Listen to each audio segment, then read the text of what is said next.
पांडवों का अज्ञातवास पूर्ण हुआ? कैसे? कैसे? इसका अर्थ जानते हो शकुनी? इसका अर्थ यह है कि पांडव लौटेंगे और अपना अधिकार मांगेंगे।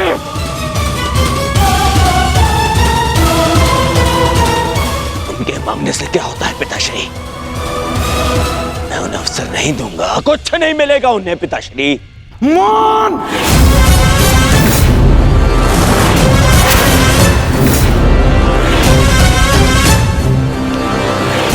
मौन रहो दुर्योधन, मौन। हर बार राज्यसभा में बड़ी बड़ी बातें करते हो, वचन देते हो और हर बार मुंह की खाकर लौटते हो तुम। हस्तिनापुर से सेना ले जाते समय क्या कहा था तुमने? कि पांडवों का अज्ञातवास भंग करके लौटूंगा। और इस समय तुम मेरे समक्ष क्या सूचना लेकर आए हो? कि अकेले अर्जुन ने समस्त कुरु सेना को निरस्त्र कर दिया। एक ही स्वप्न देखा है ना तुमने, सम्राट बनने का। अरे अगर एक अर्जुन को ना संभाल सके तुम, तो ये हस्तिनापुर का साम्राज्य क्या संभालोगे?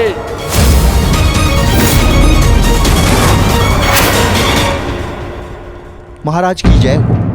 महाराज, विराटनगर से आपके लिए संदेश आया है।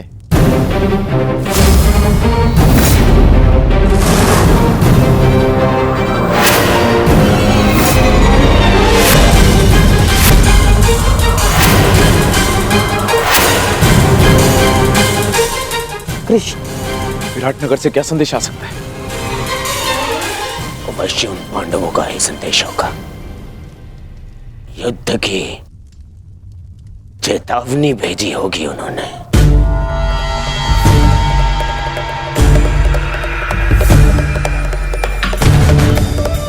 संदेशा पढ़ो शकुनी।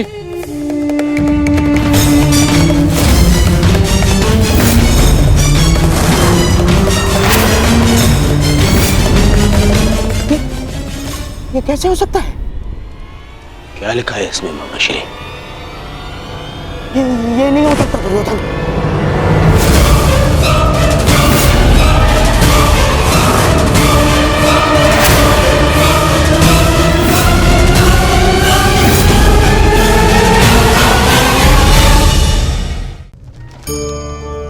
इस फल को देख रहे हैं आप? अभी अभी अपनी डाल से अलग हुआ है। बड़ा दुख होता है ना जब आप अपने उद्गम से अलग होते हैं, परंतु ये दूरी भी आवश्यक है। अब इस फल को ही ले लीजिए। अपने जीवनदाता वृक्ष से अलग होकर ये ना केवल किसी की भूख शांत करेगा, अपितु इसके भीतर के बीज से एक नए वृक्ष का सृजन भी होगा और कई नए फल जन्मेंगे। सृजन की प्रतिक्रिया में पीड़ा आवश्यक है। यदि पीड़ा नहीं होगी तो सृजन नहीं होगा। पीड़ा अपने उद्गम से दूर होने, पीड़ा अपनों से दूर होने। इस फल की भांति हम मनुष्यों को भी अपने उद्गम से, अपने सगे संबंधियों से अलग होना पड़ता है। और यही अलगाव एक नए सृजन को, एक नई सृष्टि को, एक नए विकास को जन्म देता है। इसलिए ऐसे अलगाव से दुखी मत होइए, उसका स्वागत कीजिए, क्योंकि ये विकास की नींव है। कहीं पांडवों ने युद्ध की चेतावनी तो नहीं दी? आक्रमण की चेतावनी नहीं, विवाह का निमंत्रण आया है। विवाह? किसका विवाह? विराट कुमारी उत्तरा का। किसके साथ? उससे जिसमें साहस के साथ बुद्धि भी।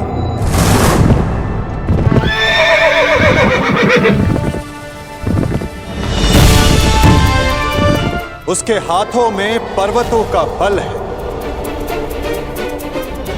जिसकी गति में पवन सा वेग है,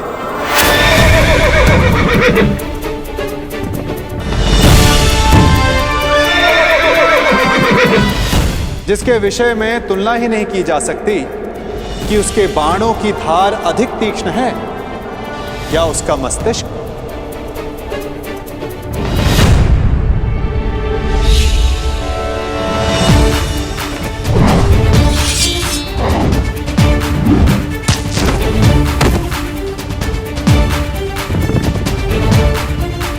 जो नर है परंतु उसमें सिंह सी शक्ति, जिसे शत्रुओं को देखने के लिए नेत्रों की आवश्यकता नहीं।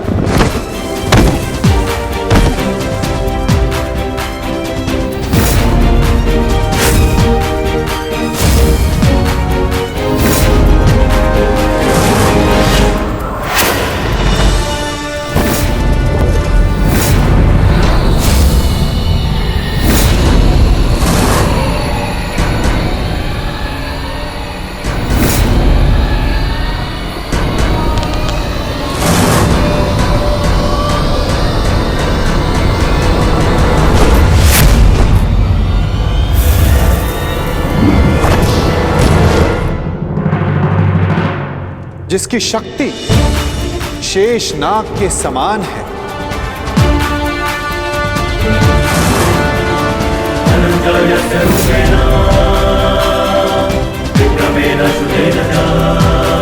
जिसके कौशल के समक्ष बड़े से बड़ा योद्धा झुक जाता है।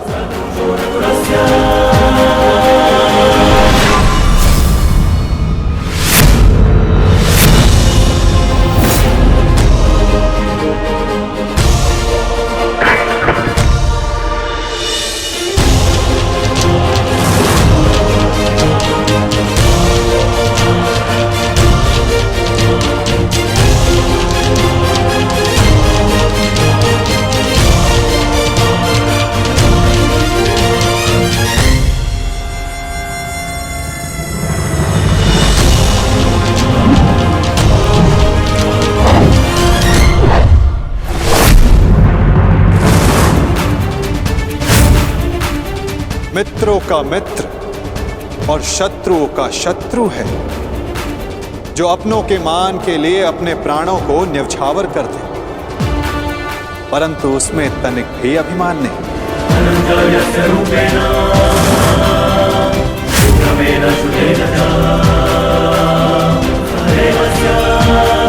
वो जिसे दाऊ और मैंने स्वयं शिक्षा दी, जो कुरुकुल का सूर्य है, वो है सुभद्रा और अर्जुन का पुत्र अभिमन्यु।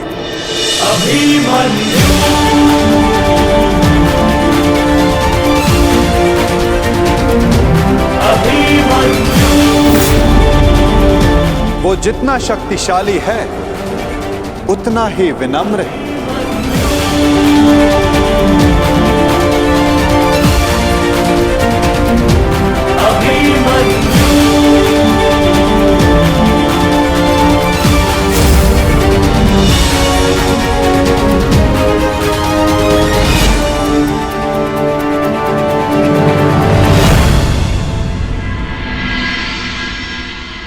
हे ईश्वर, इतना बड़ा सौभाग्य, महान धनुर्धर अर्जुन के पुत्र अभिमन्यु का विवाह मेरी पुत्री उत्तरा से।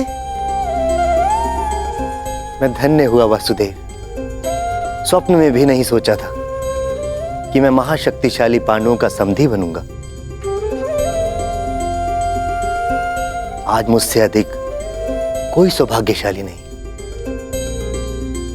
भाग्यशाली तो मैं हूं विराटराज। उत्तरा मेरी शिष्य रह चुकी, इतनी कुशल प्रतिभावान पुत्र वधू पाकर मेरा भाग्य उदित हो गया। परंतु आप लोग अभी अभिमन्यु से मिले नहीं और मैं चाहता हूं कि उत्तरा के साथ आप भी मिल लें और उसके पश्चात निर्णय लें कि अभिमन्यु उत्तरा के योग्य है या नहीं। अभिमन्यु आपका पुत्र है और जिसके शिक्षक स्वयं वासुदेव हो, तो उसकी योग्यता पर संदेह करना भी पाप है। हम उत्तरा का संबंध अभिमन्यु के साथ करने को प्रस्तुत हैं।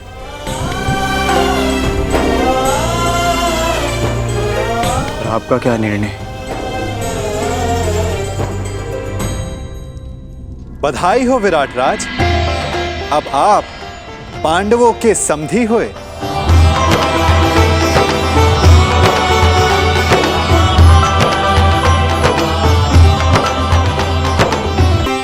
इतना दुस्साहस, इतना दुस्साहस!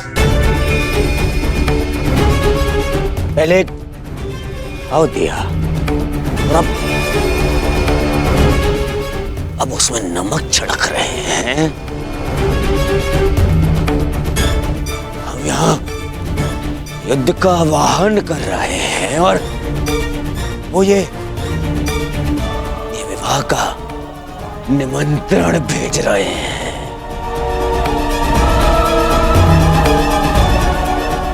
नहीं जाएंगे हम वहां, नहीं जाएंगे, कोई नहीं जाएगा वहां। ना ना ना ना दुर्योधन, हम वहां जाएंगे।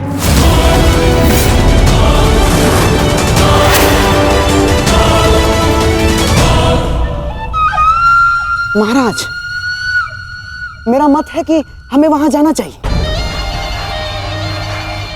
युद्ध और संधि अपने स्थान पर है और संबंध अपने स्थान पर है महाराज।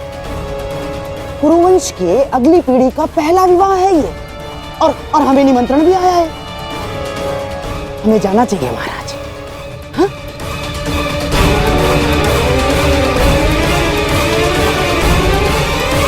क्यों महामहिम, आप क्या सोचते हैं? आपके प्रिय अर्जुन के पुत्र अभिमन्यु का विवाह है, हमें उसे आशीर्वाद देने नहीं जाना चाहिए? जाना चाहिए महामहिम।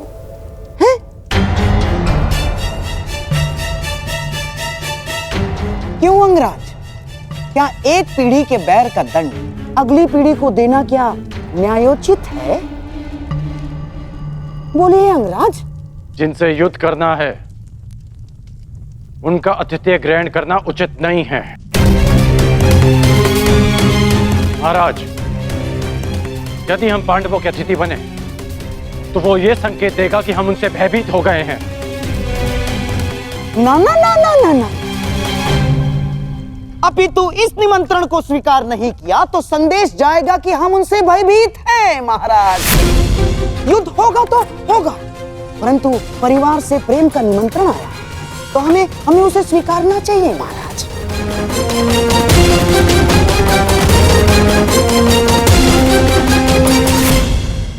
तनिक सोचिए महाराज, पांडु आपके भाई थे और देवी कुंती अभी भी हस्तिनापुर में निवास करती है,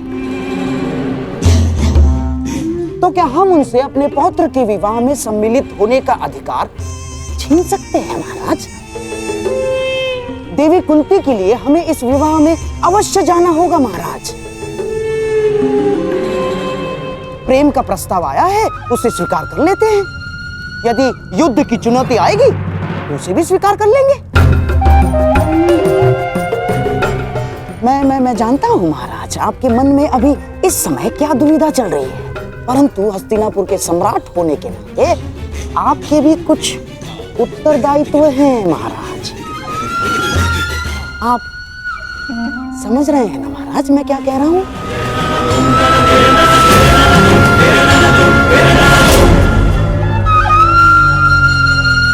तो ठीक है, हम इस विवाह में अवश्य जाएंगे।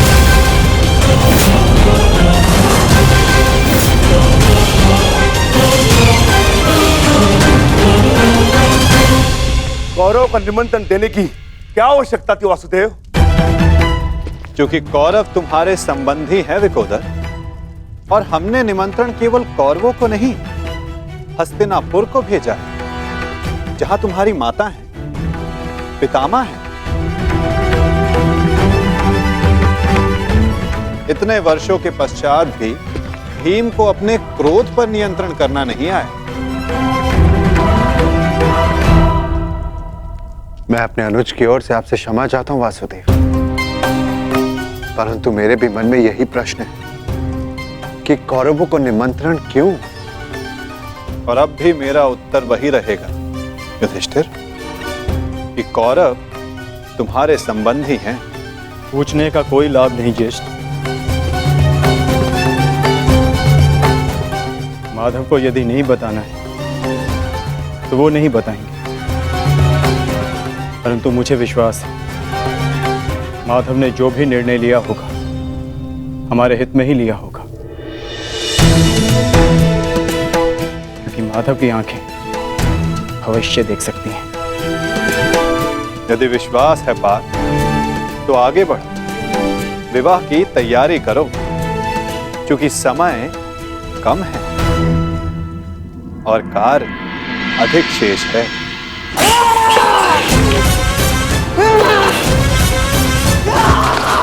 मामा जी,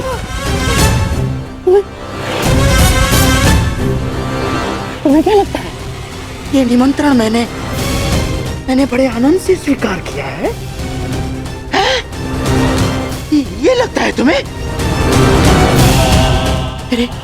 मेरे मन से पूछो, मेरी आंखों में देखो दुर्योधन, तुम्हें उत्तर मिल जाएगा। कितना बड़ा अपमान है ये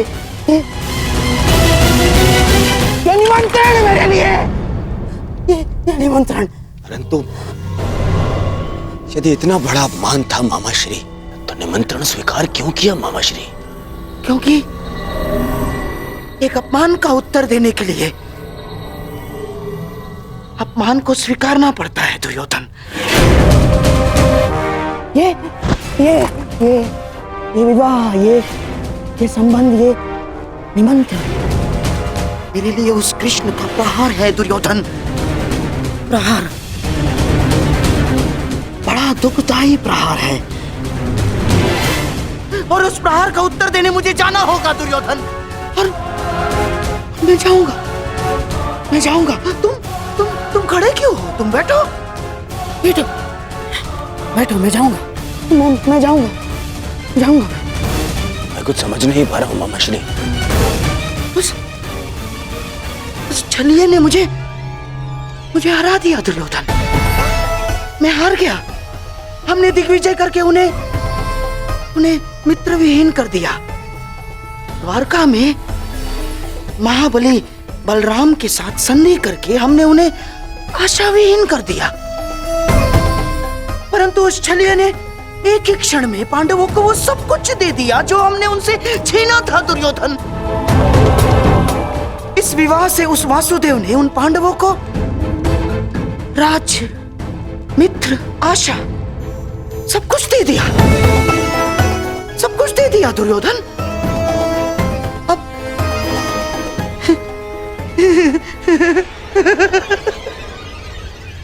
अब तुम्हारे समझ में आया कि उस छलिए ने हमारे साथ कैसा छल किया है।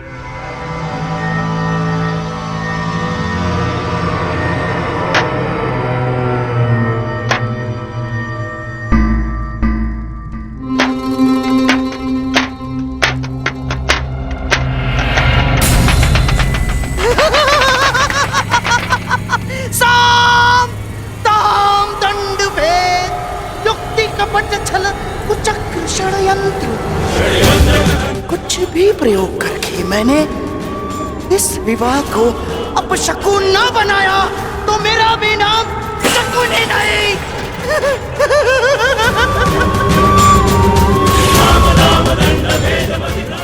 मेरी प्रतिज्ञा है मेरी। पांडवों का सबसे बड़ा सहारा हार जाएंगे वो। उस छलिए को शकुनी का उत्तर मिलेगा दुर्योधन, इसे विवाह में मिलेगा।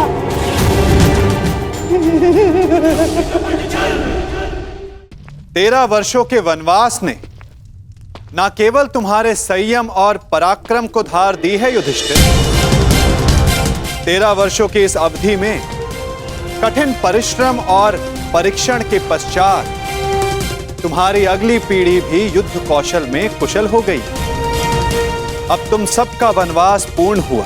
अब समय आ गया है अपने वनवास रूप तपस्या का फल पाने का, और वो फल है तुम सबके पुत्र।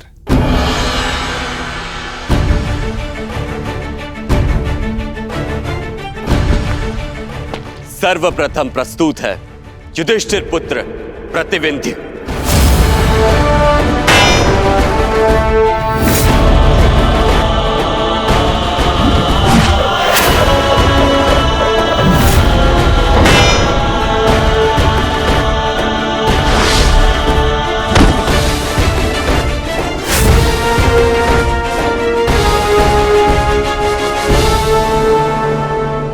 अब प्रस्तुत है भीमपुत्र सुत्सोम।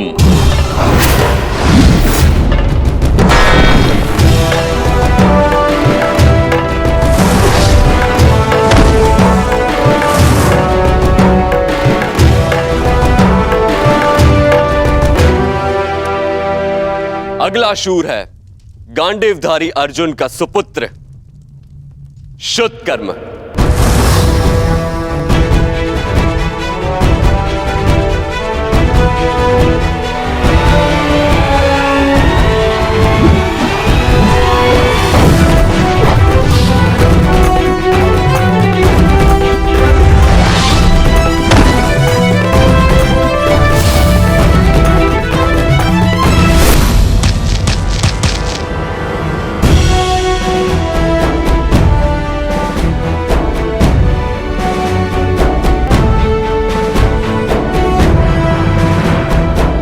और अंत में नकुल पुत्र शतनिक और सहदेव पुत्र शुद्ध से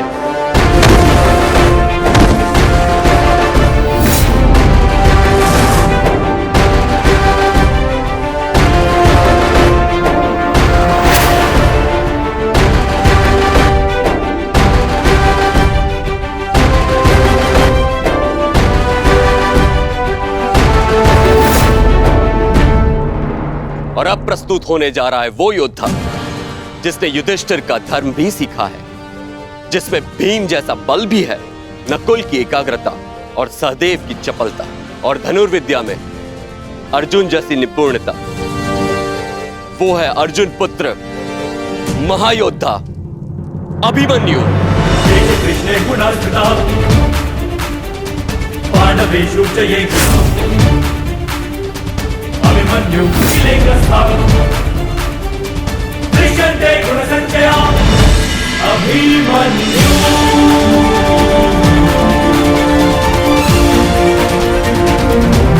अभिमन्यु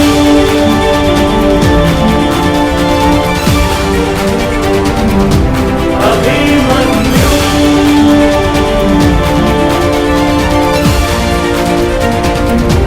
अभिमन्यु।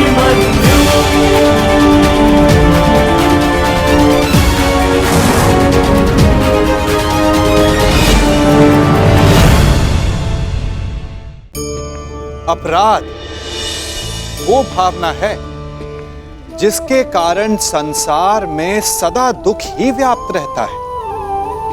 हम सब अपराधियों से घृणा करते हैं, उन्हें कोसते हैं, परंतु क्या कभी विचार किया है कि कोई भी जन्म से अपराधी नहीं होता? तो ऐसा क्या कारण है कि कोई इतना बुरा बन जाता है कि वो बुराई की सीमाएं ही पार कर जाए? कारण है कामना। यदि कामना पर नियंत्रण ना रखा जाए, यदि कामना को पूर्ण करने के लिए परिश्रम ना किया जाए, तो वो तृष्णा में बदल जाती है, और तृष्णा लालच में, और लालच छल में, और छल करते ही मनुष्य अपराध की ओर अपने पग बढ़ा देता है। इसलिए यह अत्यंत आवश्यक है कि मन की कामनाओं पर नियंत्रण रहे। यदि मन पर नियंत्रण रहेगा तो अपराध पर स्वयं ही नियंत्रण हो जाएगा।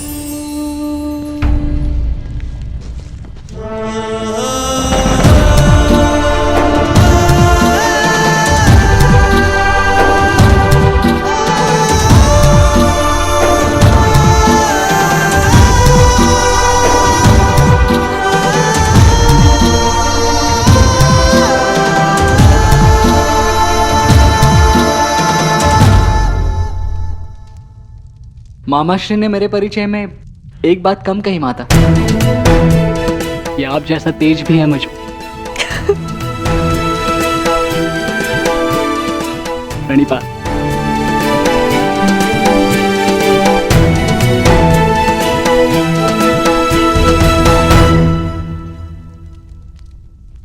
पुत्र अभिमन्यु,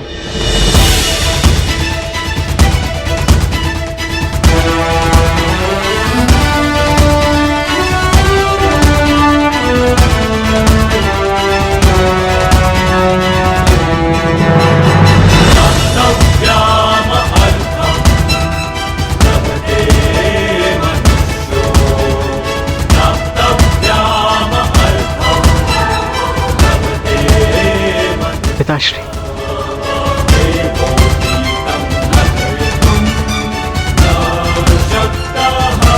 प्रणिपात।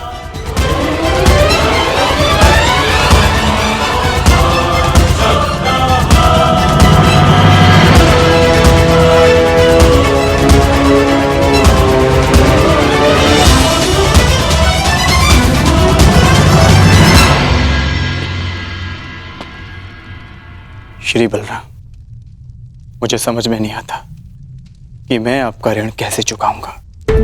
आपने और माधव ने अभिमन्यु को अद्भुत प्रशिक्षण दिया है। ऋणी तो मैं हूं अर्जुन, कि मुझे अभिमन्यु जैसा कुशल शिष्य मिला।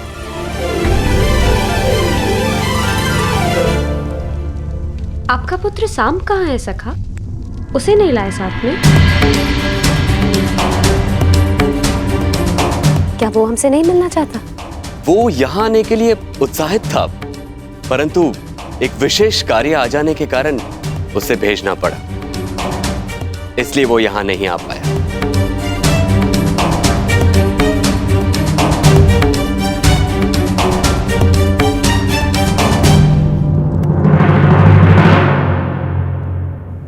मेरे प्रिय, मैंने सदा ईश्वर से यही मांगा कि फिर से एक बार आपसे भेंट करने का अवसर मिल सके, और देखिए ईश्वर ने मेरी ये इच्छा सुन ली। हमें मिलाने का अवसर निकाल ही लिया। विराट नगर में भ्राता अभिमन्यु और राजकुमारी उत्तरा का विवाह है, जहाँ सम्मिलित होने के लिए निमंत्रण आया है हमें। आशा करती हूँ कि पिताश्री को मना पाऊँ कि वो अपने साथ साथ मुझे भी विवाह में ले चले। बहुत प्रेम करते हैं वो मुझसे। कदाचित साथ ले जाने के लिए तैयार हो जाएंगे और मैं तुमसे मिल पाऊंगी प्रिय साम।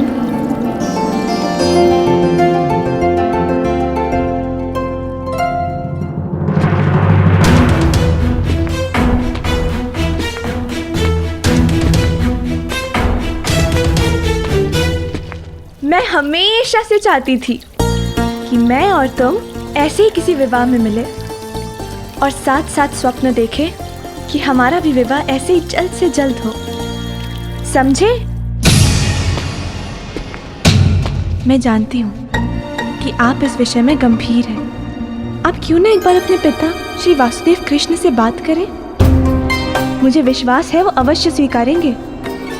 मैंने सुना है कि आपके पिता सबके मन की बात समझ लेते हैं। तो भला अपने ही पुत्र के हृदय की बात वो कैसे ना समझेंगे? यदि आपने अपने पिता से बात नहीं की तो मुझे अपने पिताश्री से बात करनी होगी। और ये आप भली भांति जानते हैं कि मेरे पिता की प्रतिक्रिया कुछ अच्छी नहीं होगी, इसलिए बात बिगड़ने से पहले ही संभाल लीजिए प्रिय। बहुत सारा प्रेम, केवल तुम्हारी लक्ष्मणा। सावधान, युवराज दुर्योधन पधार रहे हैं।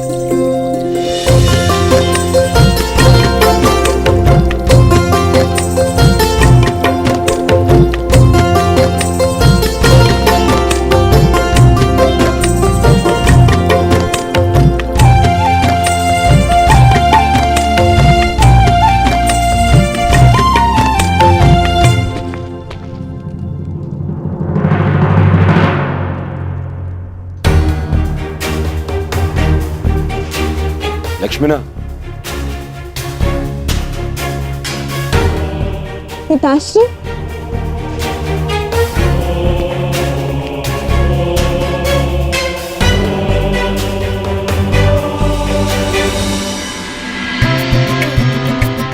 सदा प्रसन्न रहो पुत्री। प्रणीपात। अरे हमारी पुत्री तो प्रतिदिन और भी ज्यादा सुंदर होती जा रही है। लगता है शीघ्र ही स्वयंवर रचना पड़ेगा आपका। युवराज की जय हो, राजकुमारी की जय हो।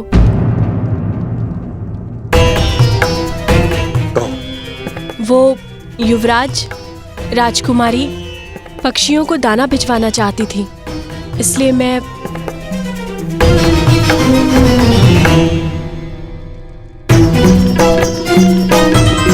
हाँ हाँ दे रहे हैं ना।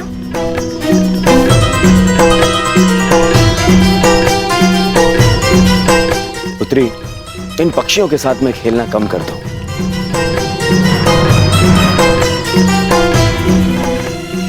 और अपनी माता से संसार और खरड़वार की सीख लेनी चाहिए।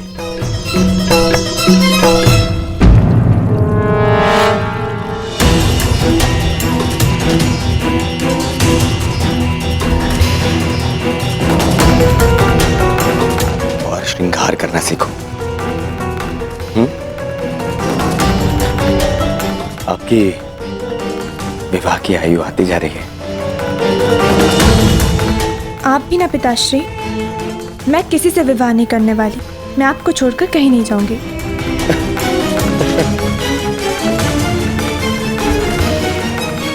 विवाह तो हर कन्या को करना ही होता है। और फिर अपने पिता का घर छोड़ के जाना होता है। नहीं,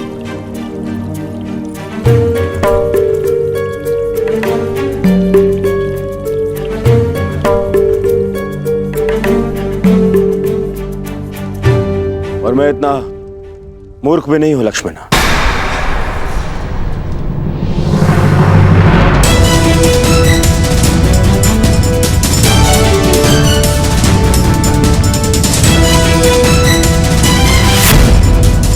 और आपको लगता है कि आप अपने पिता से कुछ भी छुपाने में सक्षम हैं?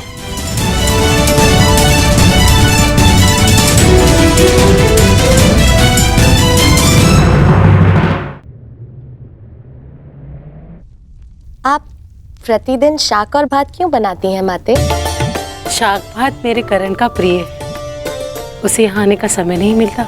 मैं सोचती हूँ जब भी वो आएगा शाक भात देखकर उसे संतोष होगा।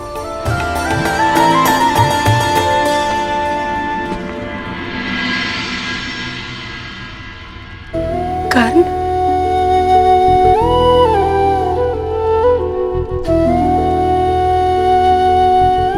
कर्ण नहीं माता, राधे कर्ण।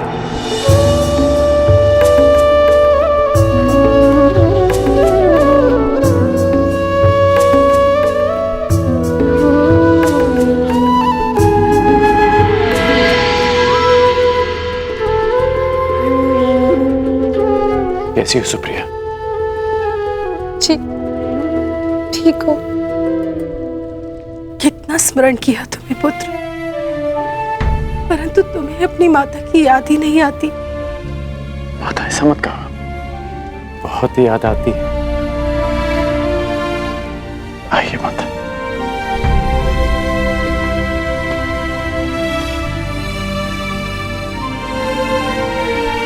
नहीं माता,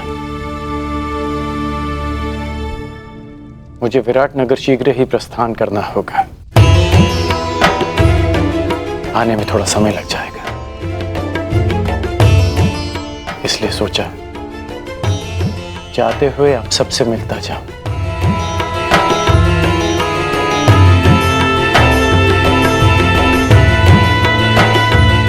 किसे खोज रहे हो पुत्र? वृषसेन को खोज रहा हूं माता।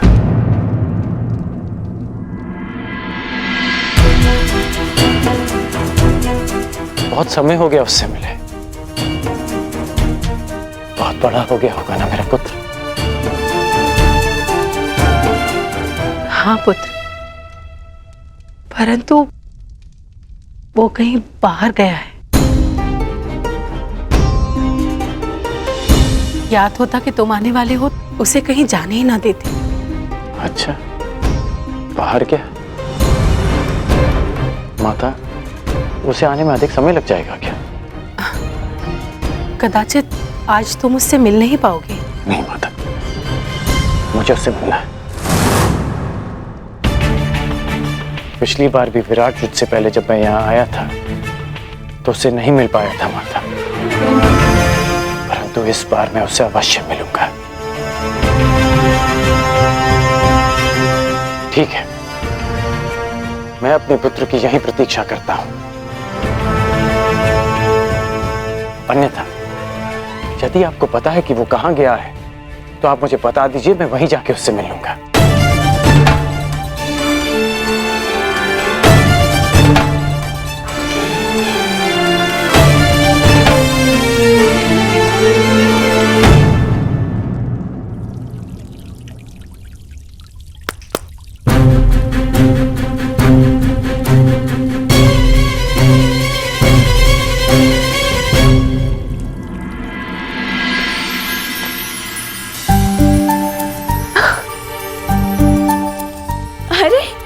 वीणा, ये मेरे लिए है पिताश्री। आपने अपनी माता से यही मांगा था ना? पिताश्री, इसे सीखने की अनुमति है? अवश्य, क्यों नहीं? आप अपने हर एक निर्णय लेने के लिए स्वतंत्र हैं। जो चाहे आप कर सकती हैं। पिताश्री, तो मैं आपसे कुछ मांगना चाहती हूँ। मुझे भी आपके साथ विराटनगर चलना है।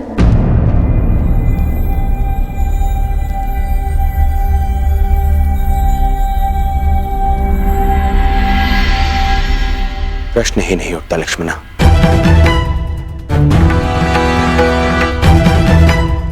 वहां वो पांडव हैं, मेरे शत्रु, और वो छलिया कृष्ण भी होगा।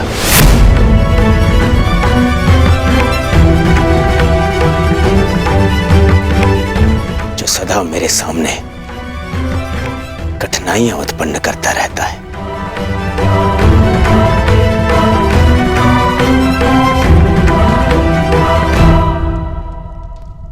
मैं अपनी पुत्री को किसी भी संकट में नहीं डाल सकता। परंतु पिताश्री, आप ही ने कहा था कि आप हमारी प्रत्येक इच्छा पूरी करेंगे। अवश्य, परंतु जानबूझकर आपको संकट में तो नहीं ढकेल सकता ना। आपकी सुरक्षा मेरा कर्तव्य है।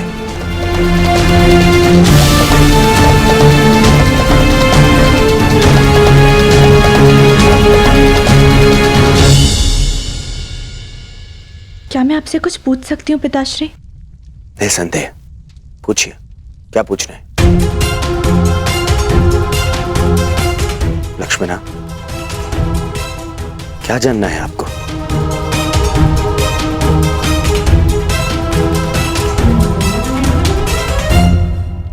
कुछ नहीं, फिर कभी पिताश्री।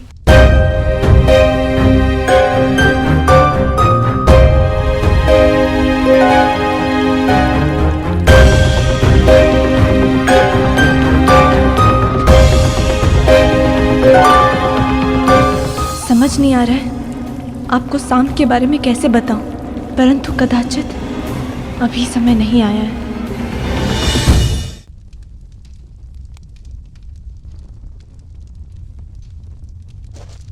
क्या हुआ? आप दोनों इतना विचलित क्यों हैं? कुछ नहीं पुत्र, सब ठीक है।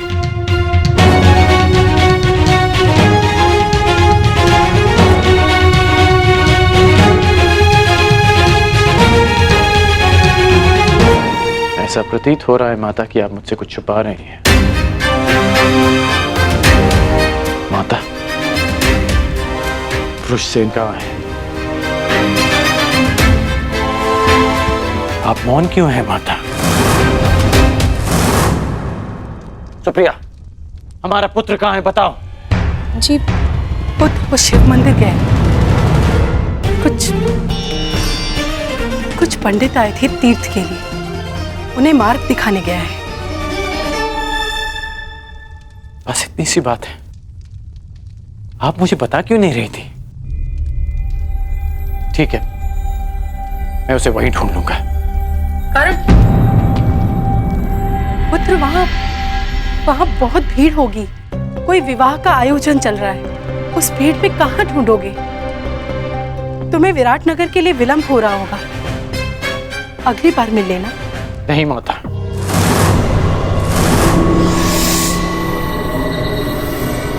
मैं इसी बार उससे मिलूंगा। मैं शिव मंदिर जा रहा हूं माता। प्रणिपात।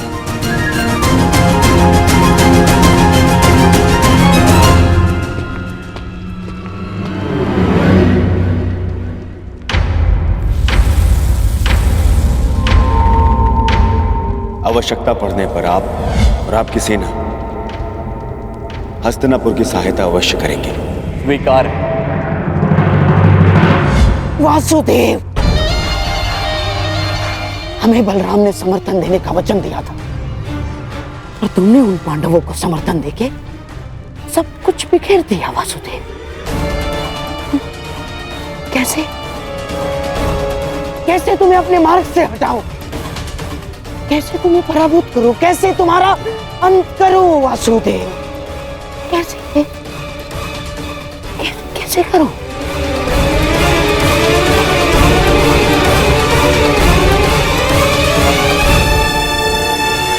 क्या पता? हाँ, एक काम कर सकता हूं। विवाह में उसके भोजन में विष मिलाकर दे देता हूं। हाँ? वहाँ इतने सारे अतिथि होंगे, किसी को संदेह भी नहीं होगा। हाँ। ऐसे ही करता हूँ। नहीं, गांधारराज, ये संभव नहीं है। ना, जब वो छलिया नवजात था, तब पूतना ने भी विष पिलाने का प्रयास किया था। जब पूतना से कुछ नहीं हो पाया तो मैं कैसे? ना, कुछ और करना होगा गांधारराज। सोचो। दासी, इधर आओ।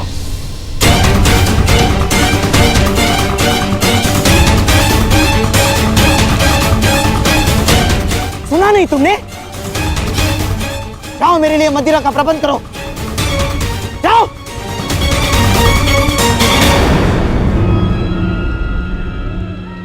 अब मैं ध्यान लगाकर सोच पाऊंगा। अब मेरा मस्तिष्क चलेगा। अभी तक यहीं खड़े हो तुम? सुना नहीं तुमने? जाओ, मेरे लिए मदिरा लेकर आओ। जाओ।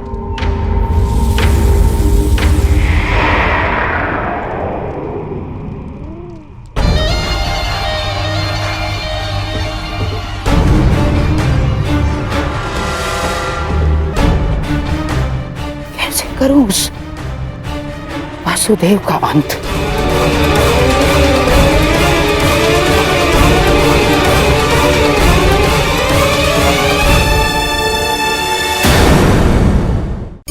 हम सबका मन करता है कि हम जीवन में ऐसे शिखर पर पहुंचे जहां हमसे ऊपर कोई ना हो, जहां हमें कुछ करने की आवश्यकता ना पड़े, है ना? कुछ लोग इस शिखर पर पहुंच भी जाते हैं, परंतु उनका मन सदा विचलित रहता है। कितनी मनोरंजक बात है ना कि जिस विश्राम को पाने के लिए हम इतनी मेहनत करते हैं, इतना परिश्रम करते हैं, वो हमें मिलता ही नहीं।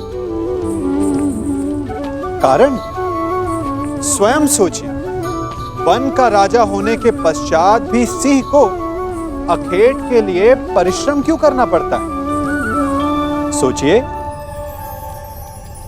मैं बताता हूं, क्योंकि राजा होने का अर्थ ये नहीं कि वो सदा सोता रहे और मृग स्वयं उसके समक्ष आकर कहेगा कि आइए महाराज, मुझे खाकर अपनी भूख मिटाइए।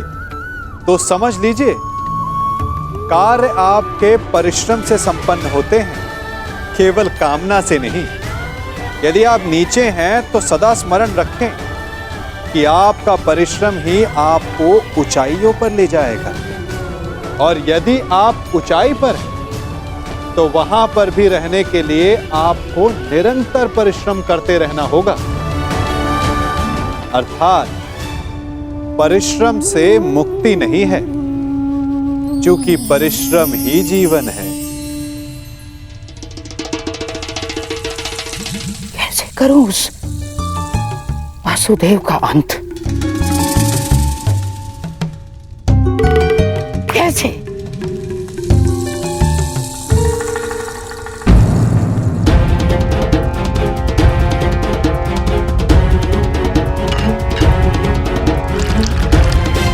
गांधार नरेश, मदिरा।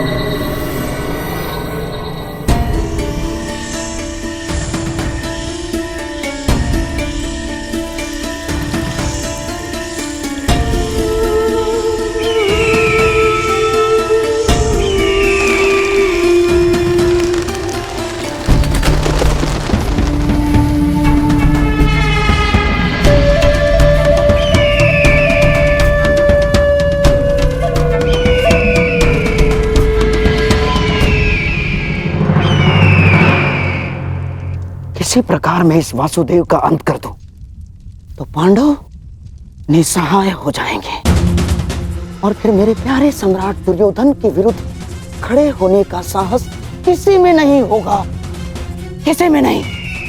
हाँ?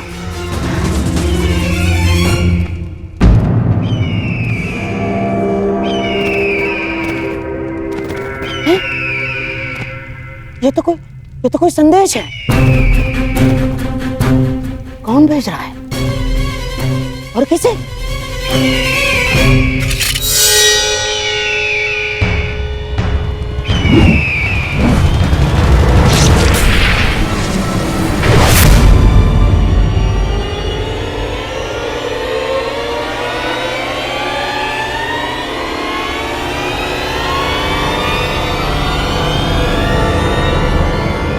संदेश केवल आपकी लक्ष्मण।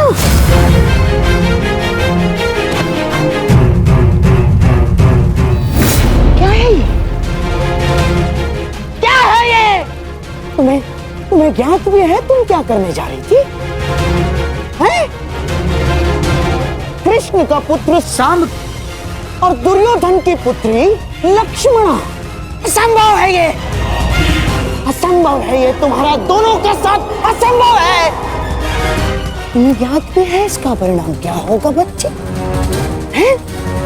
याद है तुम्हें इसका परिणाम क्या होगा? महाविध्वंस हो जाएगा बच्चे, महाविध्वंस।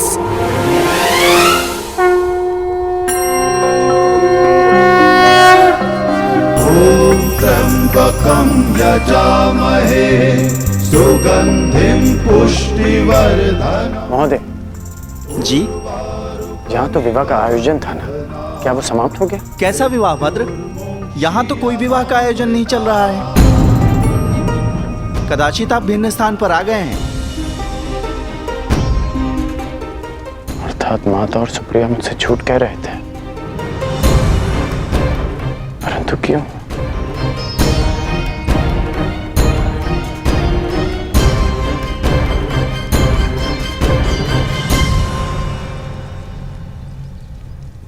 ये तो अनुचून का मित्र है।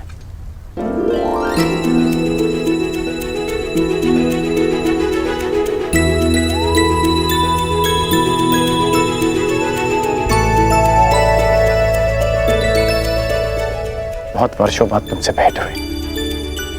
कैसे हो तुम? मैं बहुत अच्छा हूँ, परंतु आप यहाँ भ्राताकर्ण? मैं अपने पुत्र ऋषियन की खोज कर रहा हूँ। मुझे किसी ने बताया था कि वो इस मंदिर में किसी के विवाह में सम्मिलित होने आया है। वो आपको यहाँ नहीं मिलेगा भ्राता कर्ण, वो सदा अपने प्रिय स्थल पर होता है। प्रिय स्थल? वृषसेन, कहाँ हो वृषसेन? पुत्र कहाँ हो तुम? वृषसेन!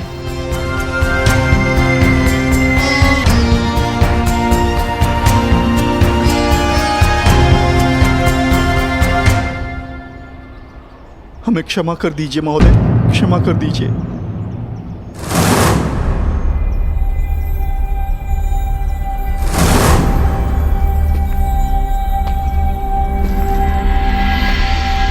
ऐसा करने से पहले तुम्हें इसके परिणाम को सोच लेना चाहिए था। अनेक मनुष्यों ने तुमसे इसी प्रकार निवेदन किया होगा, परंतु तुम दुष्टों ने कभी किसी की याचना सुनी? कौन है ये सब और किस बात की क्षमा मांग रहे हैं? और ये कौन है? हर बार तुम लोगों को एक और अवसर दिया गया, परंतु तुम लोग फिर भी नहीं सुधरे और इसी कुमार्ग पर चलते रहे। परंतु अब समय आ गया है कि तुम्हें तुम्हारे कर्मों का फल भुगतना ही होगा। मैंने तुम्हें साक्ष्य समेत पकड़ा है, अब तुम नहीं बच सकते। नहीं महोदय, ऐसा न करें महोदय, ऐसा न करें, हमें क्षमा कर दीजिए। लूटा हुआ धन हम पुनः स्त्री को लौटा देंगे, पर हमें क्षमा कर दीजिए प्रभु, हमें क्षमा। लूटा हुआ धन लौटा देने मात्र से तुम्हारे पापों का प्रायश्चित नहीं हो जाएगा दुष्टों। सर्वप्रथम उस पीड़ित महिला से क्षमा की भीख मांगो, अन्यथा मृत्यु के लिए तैयार हो जाओ। नहीं नहीं, हम क्षमा मांग लेंगे, हम क्षमा मांग लेंगे।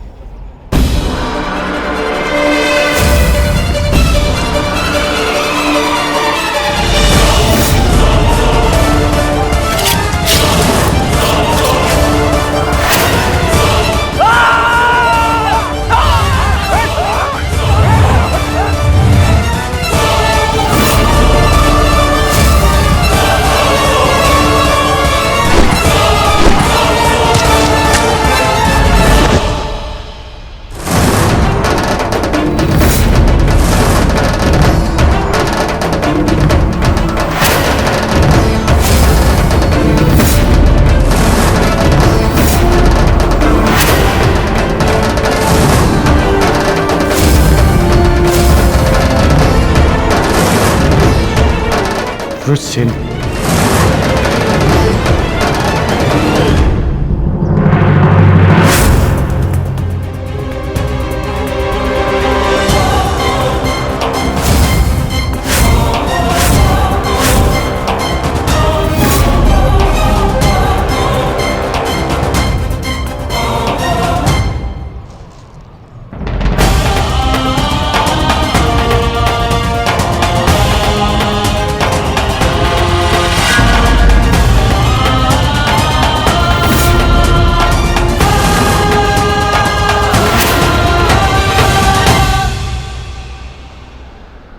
मित्र, उस स्त्री को उसका धन लौटा दो और इन शवों को भी अंतिम संस्कार दे दो। हमारा मंतव्य यहां पूर्ण हुआ। जिनसे मिलना था उनसे मिल चुके, अब न किसी से मिलना शेष है और न किसी को उत्तर देना।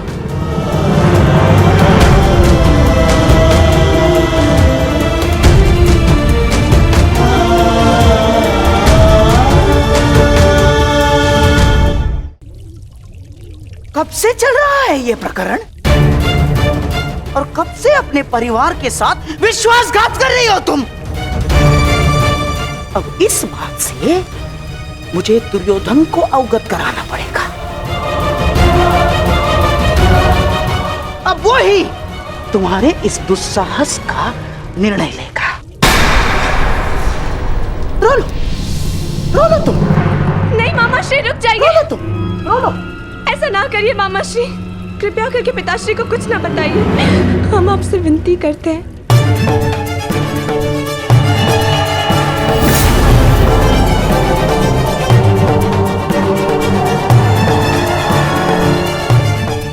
क्षमा कर दीजिए मामाश्री। आपका भरोसा तोड़ने के लिए हम क्षमा चाहते। बहुत बड़ी भूल हो गई हमसे। भूल गई थी मैं कि मैं ऐसा संबंध जोड़ने का स्वप्न देख रही जो कभी जुड़ ही नहीं सकता। प्रेम ने मेरी विचार क्षमता नष्ट कर दी। हमें क्षमा कर दीजिए, परंतु कृपया करके पिताश्री को कुछ मत बताइए। उन्हें पता चलेगा तो उनके हृदय को बहुत ठेस पहुंचेगी। उन्हें कुछ मत बताइए।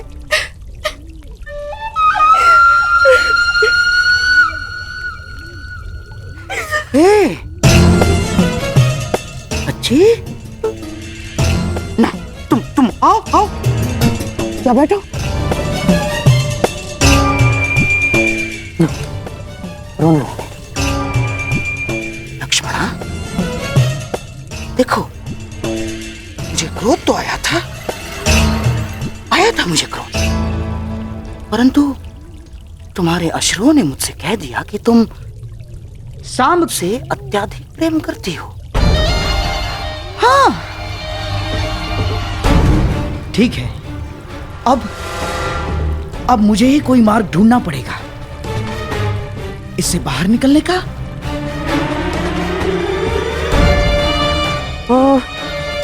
तुम क्या सांब को अभिमन्यु के विवाह में ला सकती हो? बताओ ना, बुला सकती हो तुम? हाँ, परंतु पिताश्री भी वहां होंगे ना? वही तो मैं चाहता हूँ लक्ष्मणा। केवल तुम्हारे पिताश्री नहीं, अपितु तुम्हारे पिताश्री दुर्योधन के साथ साथ सांब के पिताश्री कृष्ण भी वहां उपस्थित होंगे।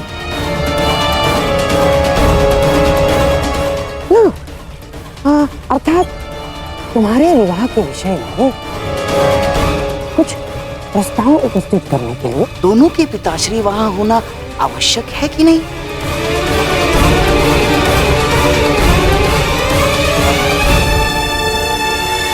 परंतु पिताश्री कभी नहीं मानेंगे। ना ना ना, तुम दुर्योधन की चिंता बिल्कुल मत करना, मैं उसे समझा दूंगा। सच? हाँ, अरे मैं अपनी लक्ष्मणा के लिए इतना भी नहीं कर सकता। तुम बस किसी भी परिस्थिति में सांब को वहां उस विवाह में ले आना, शेष सब मैं संभाल लूंगा। हाँ? धन्यवाद मामाश्री। सांब अवश्य आएंगे। हम अभी से संदेश भेजते। हाँ।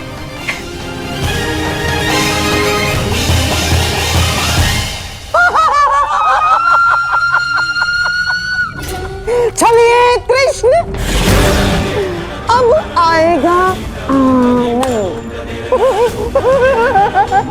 मेरी अगली चाल के लिए तैयार रहना। तो इस बार तुम्हारी पराजय निश्चित निश्चित।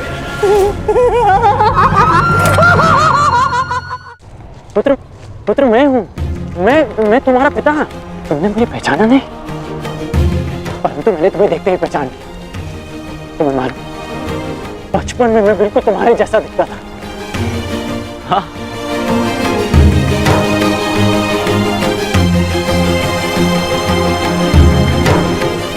वही मुख, वही शरीर, जैसे मेरा ही प्रतिबिंब हो।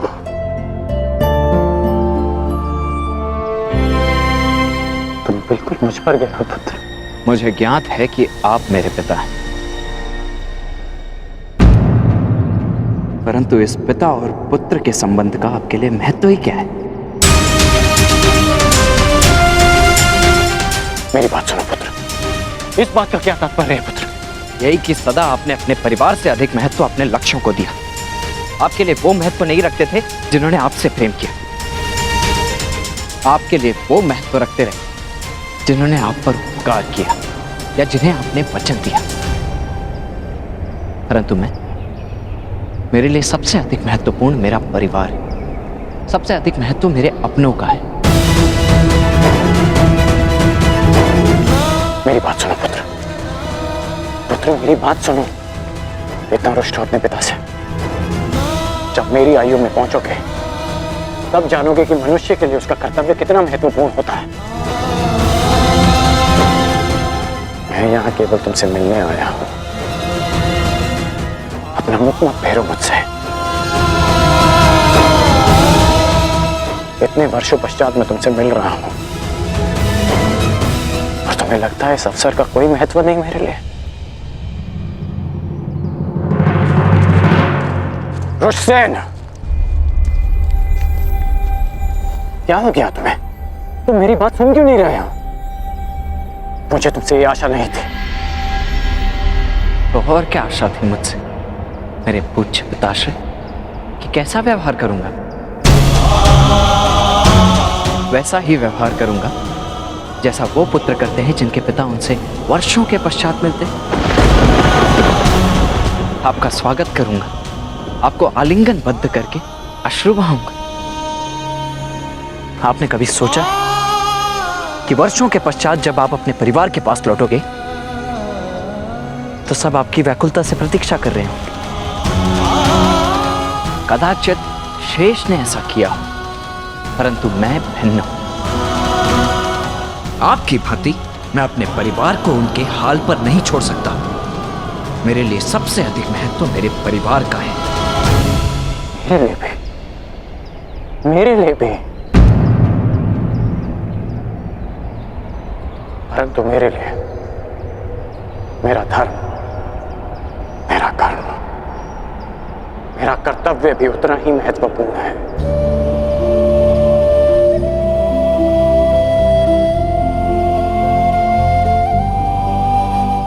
मैं आया था पुत्र, परंतु मैं तुमसे मिल नहीं पाया। वो हस्तिनापुर की ओर से दिग्विजय के लिए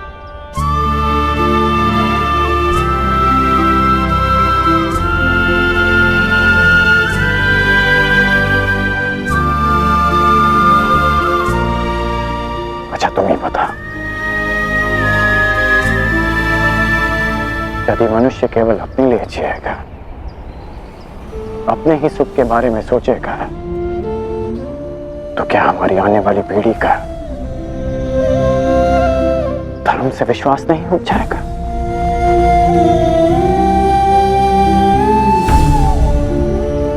हमें समाज के उज्जवल भविष्य के बारे में सोचने का कोई अधिकार नहीं जब तक हम अपने पारिवारिक समस्याओं से ऊपर उठकर समाज के बारे में ना सोचें, समाज के लिए अपना धर्म पूर्ण ना करें। पुत्र, जीवन स्वार्थ नहीं, परमार्थ है।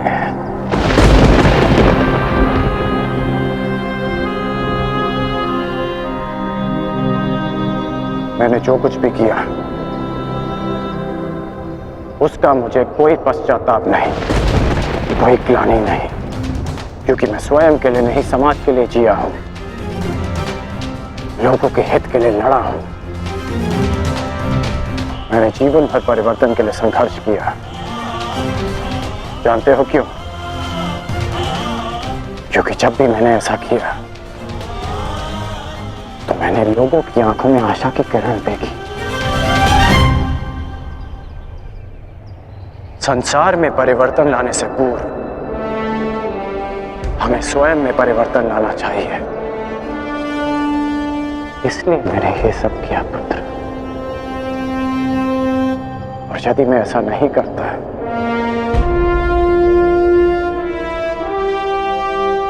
तो तुम आज एक सूत पुत्र होकर हाथ में शस्त्र नहीं उठा पाते।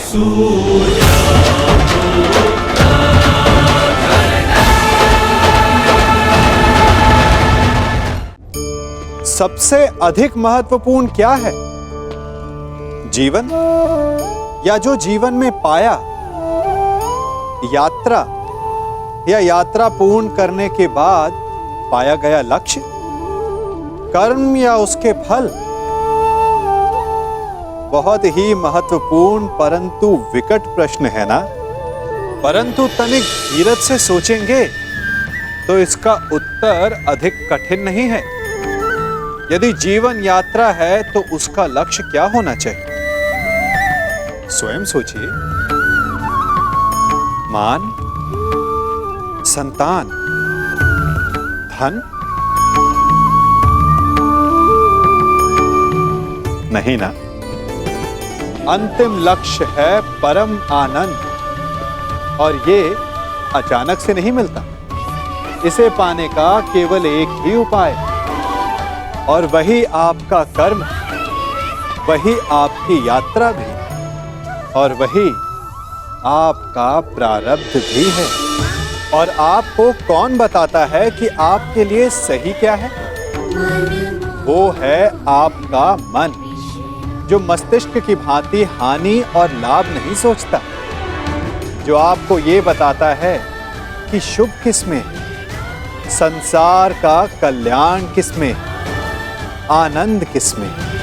यदि आपका मन संयमित है तो वो आपका सबसे महत्वपूर्ण मार्गदर्शक है, जो आपकी यात्रा, आपका लक्ष्य, आपके कर्म और उसके फलों को सबको शुभ बना सकता है। धर्म की बात करते हैं तो एक पति धर्म भी होता है, एक पुत्र धर्म भी होता है।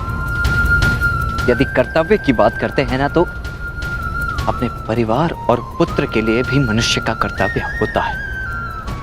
और यदि समाज की बात करते हैं तो ये मत भूलिए कि समाज परिवारों से मिलकर बनता है।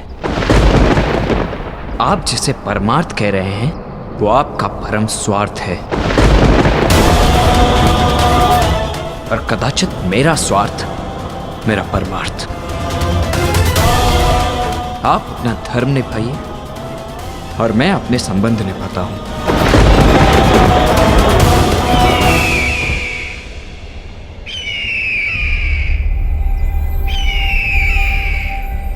अब मैं चलता हूं, मुझे शीघ्र ही कहीं पहुंचना है अपने संबंध निभाने के लिए।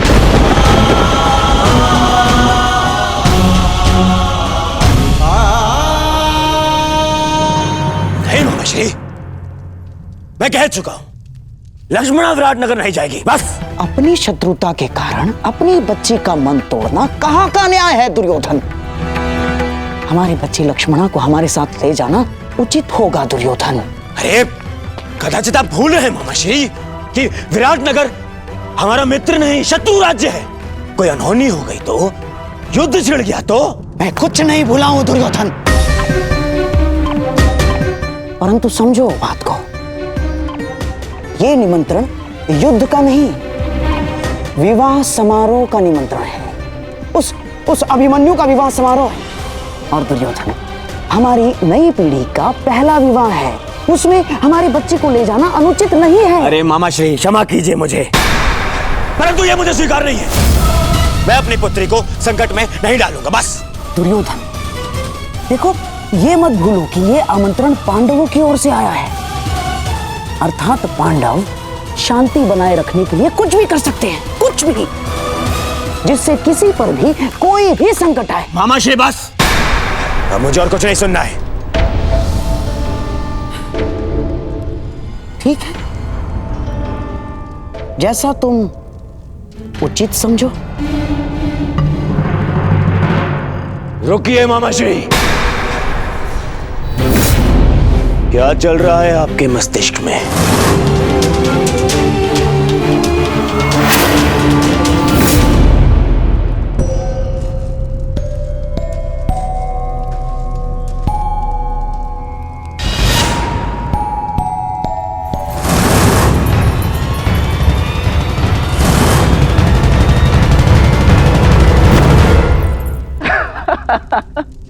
वृषसेन, क्षमा चाहता हूँ। नहीं, मैं क्षमा चाहती हूँ तुम्हें इस प्रकार यहाँ बुलाने के लिए, परंतु बात ही कुछ ऐसी थी।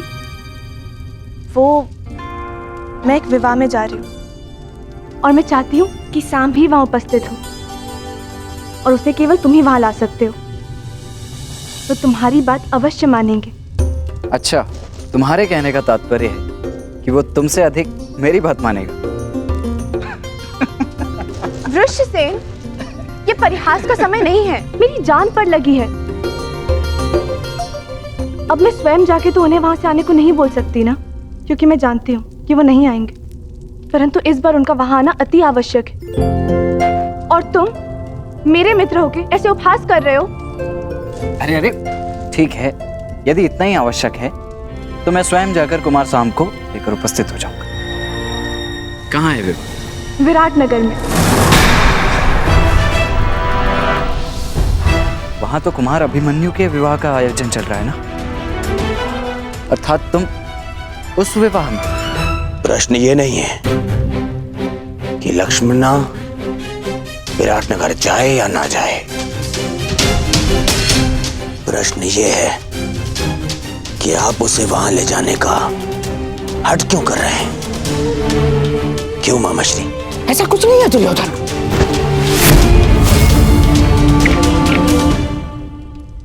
जितना मैं आपको जानता हूं मामा श्री, आप अकारण मेरा मन बदलने के लिए मुझे बातें नहीं करते हैं।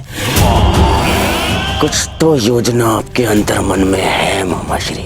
अब भला मेरे मन में क्या योजना हो सकती है? मैं ये जो कुछ भी कर रहा हूँ अपनी बच्ची लक्ष्मणा की प्रसन्नता के लिए कर रहा हूँ, और कोई योजना नहीं है इसमें। बेहतर होगा कि ना हो मामा श्री, क्योंकि यदि ये कोई आपकी योजना है जिसमें आपने मेरी पुत्री का उपयोग करना चाहा, तो मैं आपको क्षमा नहीं करूंगा मामा श्री। ये क्या क्या कह रहे हो दुर्योधन? मैं अपनी बच्ची लक्ष्मणा को लेकर छल करूंगा? आपके लिए कुछ भी असंभव नहीं है मामा श्री, परंतु सावधान करता हूँ, क्योंकि यदि मेरी पुत्री पर जरा सी भी आँच आई तो आप मेरी प्रतिक्रिया सहन नहीं कर पाएंगे, समझे? दुर्योधन, ये क्या हो गया है तुम्हें? तो बताइए, आप लक्ष्मणा को विराटनगर ले जाने में दबाव क्यों बना रहे? मामा श्री, आपका यह बोल मेरे मन के संदेह की अग्नि को और भड़का रहा है। बोलिए, अन्यथा मैं अपना संयम तोड़ बैठूंगा। बोलिए।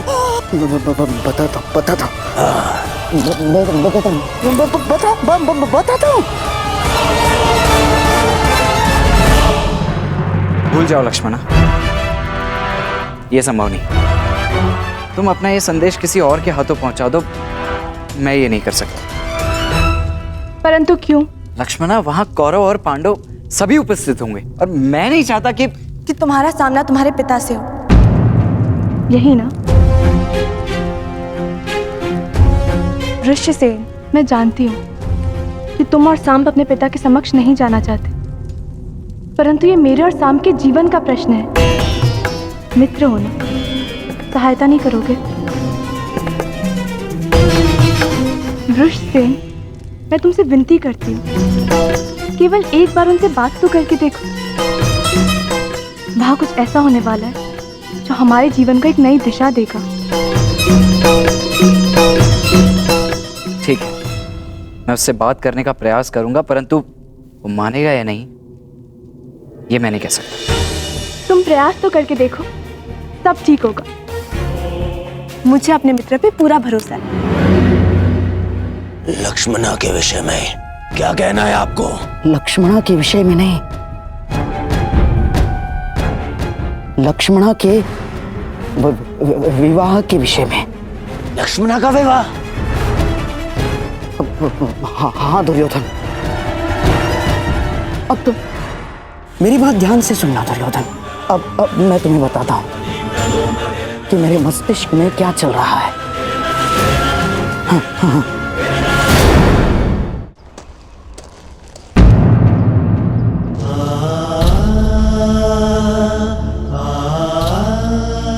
मुझे नहीं पता था कि आप अभी यही हैं। मैं जानता हूं तुम मुझसे रुष्ट हो पुत्र।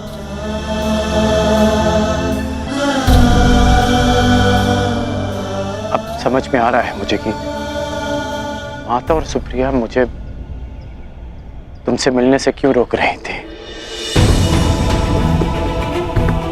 माता और दादी माँ को सदा यही लगता था कि हम एक दूसरे से ना मिलें, परंतु सत्य तो ये है कि कि मैंने सदैव इस भेंट की प्रतीक्षा की कि मैं आपको बता सकूं जो परिवर्तन आप लाना चाहते हैं वो बस केवल एक स्वप्न है जो कभी पूरा नहीं हो सकता। इतने वर्षों में भी आप कुछ नहीं कर पाए। साधारण असहाय मनुष्यों पर आज भी अत्याचार होते हैं, उन पर अन्याय होता है और इस अन्याय को रोकने का एक ही उपाय है, अत्याचार और अत्याचारियों को जड़ से उखाड़कर फेंक दिया जाए। ये हल नहीं है पुत्र, ये हल नहीं है। अपनी अपनी सोच है। आप परिवर्तन में विश्वास रखते हैं और मैं परिणाम। आप कर्म पर विश्वास करते हैं और मैं फल पर। मैं वृक्ष से मिले फल पर विश्वास करता हूं।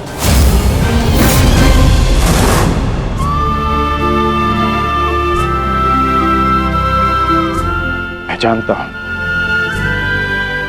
कि तुम्हारे भीतर मेरे लिए बहुत कड़वाहट होगी,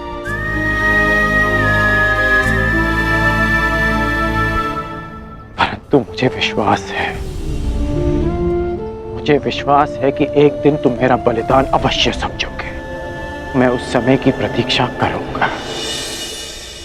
वो समय आएगा पुत्र, वो समय आएगा। वो दिन कभी नहीं आएगा जब मैं आपके तर्कों से सहमत होऊंगा। आपने अपना मार्ग चुना और मैं अपने चुने मार्ग पर चलूंगा। आप कीजिए प्रतीक्षा परिवर्तन की, परंतु मैं परिणाम लाऊंगा और मैं अपने मार्ग में किसी को नहीं आने दूंगा, फिर चाहे मुझे उसके लिए किसी का भी सामना करना पड़े। और यदि आपका भी सामना करना पड़ा तो मुझे स्वीकार है।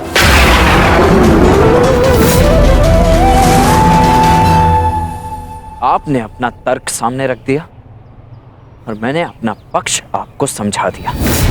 अब ये अंतिम अवसर है जब हम मिल रहे हैं। ईश्वर से प्रार्थना है कि अब जब कभी भी हम एक दूसरे के सामने आए तो एक दूसरे के विपक्ष में ना हो, क्योंकि यदि ऐसा हुआ तो हम दोनों में से कोई एक ही जीवित बचेगा।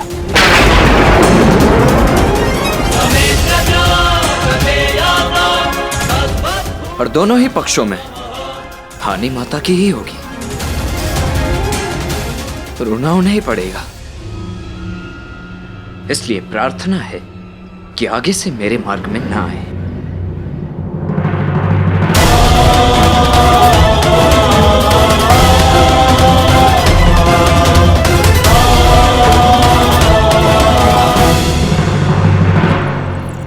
ये सुंदर है।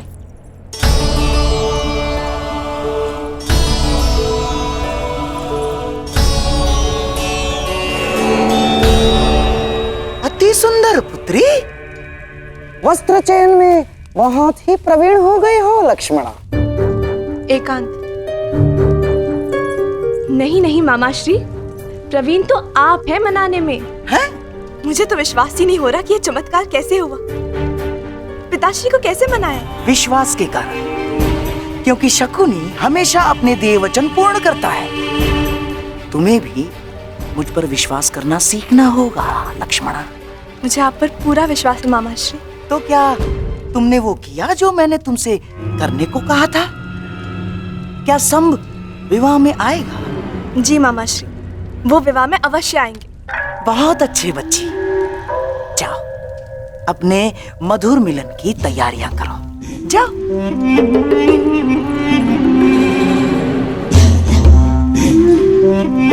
और मैं कृष्ण की पहली बार पराजय की कड़वी मुद्रा देखने की तैयारी करता हूं। मैं नहीं जानता कि तुम भविष्य देख पा रहे हो या नहीं, परंतु मैं तुम्हें हारता हुआ अवश्य देख पा रहा हूं। अवश्य। नहीं जीतोगे तुम, नहीं जीतोगे तुम। चलिए।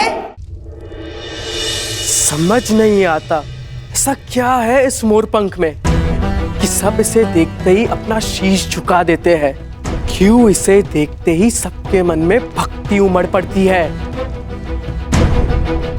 जाने दो मित्र, जिसके मन में जो भावना है उसे रहने ही दो।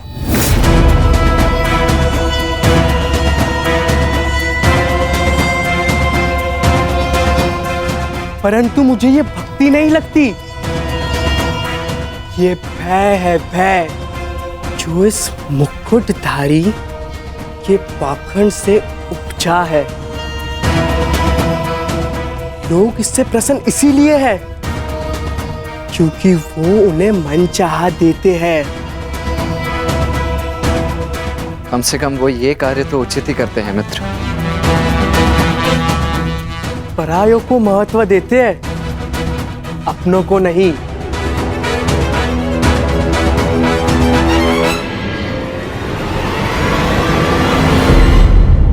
परंतु हम अपनों की बात करें मित्र। तो क्या निर्णय लिया तुमने? विराटनगर आ रहे हो ना? तुमने सुना नहीं, मैं वहां नहीं जाऊंगा जहां मेरे पिता महान श्री कृष्ण वासुदेव हो। मुझे समझाने में तुम अपना समय व्यर्थ कर रहे हो मित्र। मैं तो स्वयं तुम्हें वहां जाने से रोकने आया हूं मित्र, क्योंकि वहां जाना समय को व्यर्थ करना ही है, अनावश्यक है। वो अभिमन्यु तुम्हें एक आंख नहीं भाती, तो तुम उसके विवाह में जाओगे क्यों? हाँ, वो माना कि लक्ष्मणा वहां आ रही है, परंतु उससे क्या अंतर पड़ता है?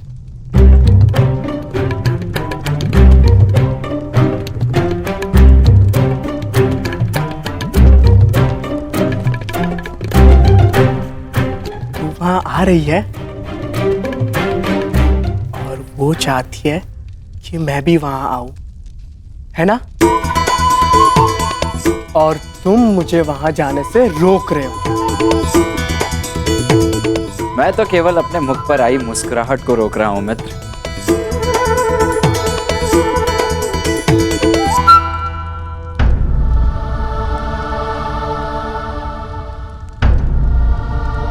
काकाश्री, प्रणिपात। प्रणिपात। तो हम कल प्रातः यहाँ से प्रस्थान करेंगे ना? परंतु अभी सूर्योदय होने में तो समय शेष है, फिर इस समय आप यहाँ? मैं जांच रहा था कि सुरक्षा प्रबंध पर्याप्त है या नहीं, क्योंकि हस्तिनापुर की राजकुमारी पहली बार जो हमारे साथ जा रही है। काकाश्री, आप अंगराज हैं, अंगरक्षक नहीं। आपको ये सब करने की आवश्यकता नहीं। मैं ये सब इसलिए करता हूँ क्योंकि ये युवराज और आपकी सुरक्षा के लिए आवश्यक है। मेरे लिए मेरा वहां जाना आवश्यक नहीं है, परंतु किसी और के लिए मेरा वहां उपस्थित होना आवश्यक है। मेरी बात मानो मित्र, मत जाओ वहां, भूलो मत, तुम्हारे पिता भी उपस्थित होंगे वहां पर। तुम्हारी मंत्रणा उचित है मित्र, परंतु हाँ, लक्ष्मणा भी होगी और उसकी इच्छा है कि मैं भी वहां पहुंचूं। इस बार भी उनकी इच्छा नहीं थी कि मैं उनके साथ विराटनगर चलूं, क्योंकि उन्हें आपकी चिंता है। हर पिता के लिए अपनी पुत्री की रक्षा सबसे बड़ी प्राथमिकता होती है। देखो पुत्री, उनके वहां बहुत शत्रु हैं, इसलिए आपको वहां ले जाना सुरक्षित नहीं है।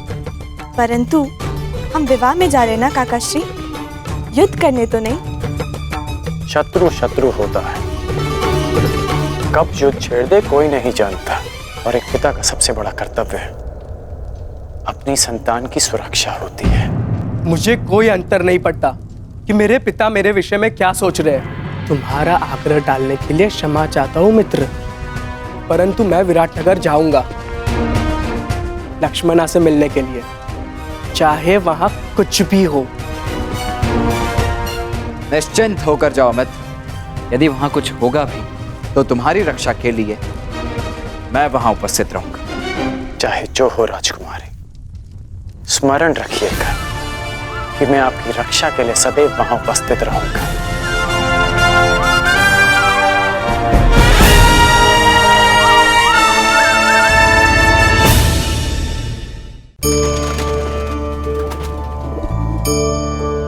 इन पक्षियों को देख रहे हैं आप? इनका उड़ना वायु में इतना संतुलन मुक्त कर देता है ना? इन्हें उड़ते देख आपके मन में भी इच्छा होती होगी कि इन्हीं की भांति आप भी स्वतंत्रता से उड़ पाएं। ईर्ष्या होती है ना जब आप इन्हें खुले आकाश में ऐसे विचरण करते देखते हैं। पर कभी सोचा है इस उड़ान को, इस स्वतंत्रता को पाने के लिए कितना परिश्रम, कितना अभ्यास किया होगा इन्होंने? आकाश में उड़ने से पूर्व धरती पर कितना गहन परिश्रम किया होगा इन्होंने। इनके माता पिता ने पहली बार जब इन्हें पंख फड़फड़ाने को उकसाया होगा तो कितनी बार गिरे होंगे। पहली बार वायु में उड़ते समय कितना भय लगा होगा इन्हें। अपनी पहली उड़ान के पश्चात धरती पर उतरते समय गिरकर कितनी चोट खाई होगी। इस उड़ान का, इस स्वतंत्रता का ये मूल है। यदि आप ये दे सकते हैं तो अवश्य आप भी इस स्वतंत्रता को पा सकते हैं। इन पक्षियों की भांति ही अपने चारों ओर जब भी आप किसी सफल मनुष्य को देखें तो उससे ईर्ष्या ना करें। उसके परिश्रम और पीड़ा को समझने का प्रयास करें जो उसने यहां तक पहुंचने में पाई है। प्रेरणा लें, प्रयास करें और स्वयं भी सफल हो जाएं।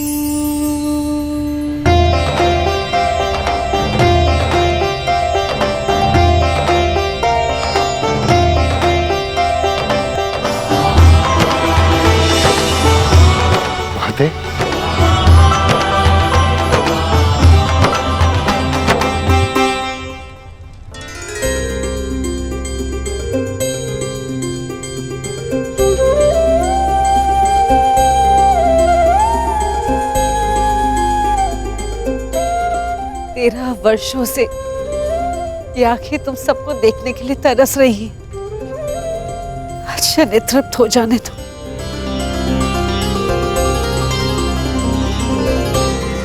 तुम जानती हो 13 वर्ष की इस परीक्षा में मेरे पुत्र सफल क्यों हुए? क्योंकि तुम इनके साथ थी, तुम इनकी तारनहार हो। ईश्वर की कृपा है कि बुरा वक्त समाप्त हो।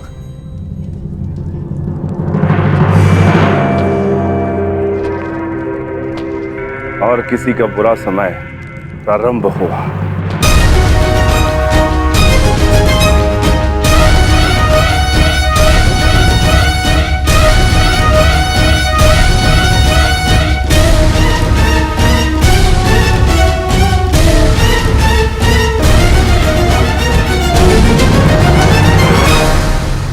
महामहिम भीष्म की जय। महामहिम भीष्म की जय। महामहिम भीष्म की भीष्म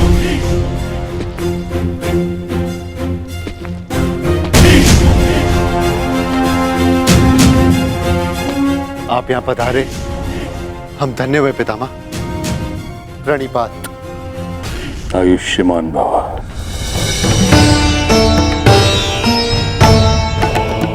प्राणिपात। स्वागत है महाबली भीष्म। महाराज विराट, मेरे पड़पोते के विवाह पर यदि आपने निमंत्रण ना भी दिया होता तो भीष्म अवश्य आता।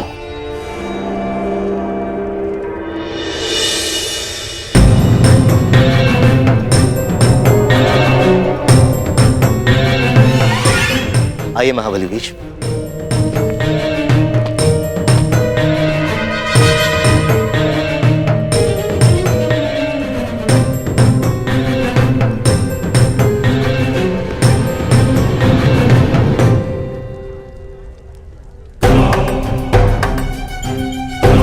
अंतिम भेंट में आशा थी कि अगली भेंट युद्ध भूमि में ही होगी, मेरी भी आशा टूट गई अर्जुन।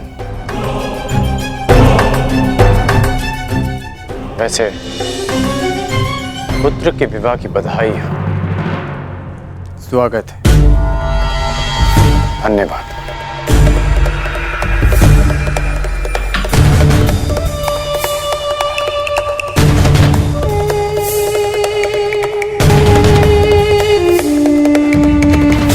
प्रणिपात।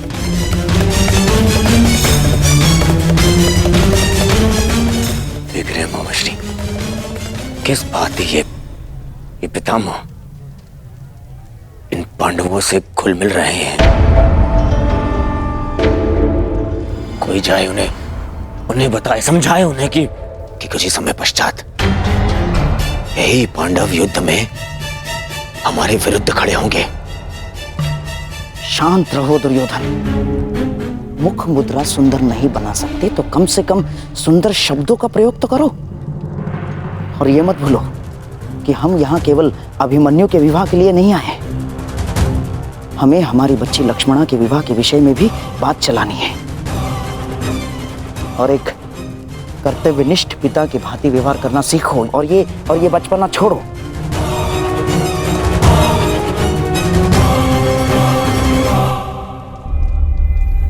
पिताश्री, अब तो सभी अतिथि आ ही चुके हैं ना, अब आप भी तनिक मेरे साथ बैठिए।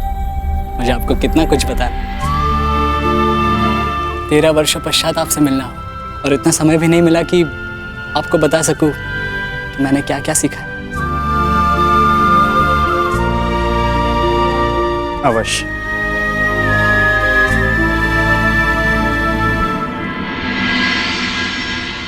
जिनसे मिलना था उनसे मिल चुके हैं। अब न किसी से मिलना शेष है और न किसी को उत्तर देना।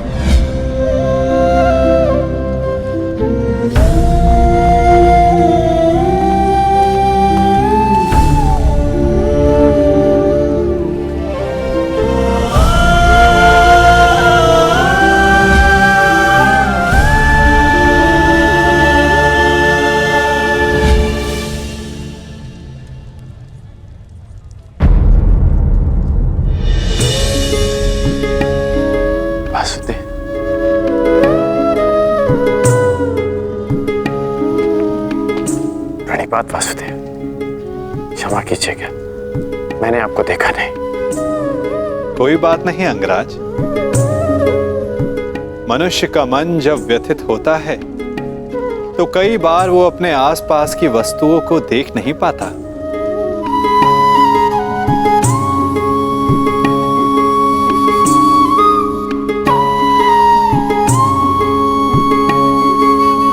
मैं व्यथित हूं, ये आपको कैसे ज्ञात हुआ? लगता है तुम भूल गए अंगराज।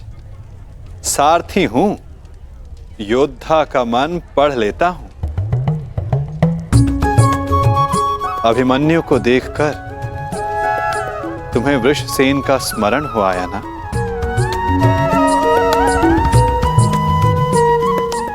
ना कहूंगा तो असत्य होगा। पिता पुत्र का संबंध बड़ा विचित्र होता है। दोनों जन्म से जुड़े होते हैं, साथ होते हैं, परंतु कई बार साथ आने में बड़ा समय लग जाता है। अपने संतान के उज्जवल और स्वतंत्र भविष्य के लिए एक पिता अपने पुत्र से दूर रहता है, परंतु उस दूरी को समाप्त करने में उसे ही वर्षों लग जाते हैं। परंतु मुझे तो भय है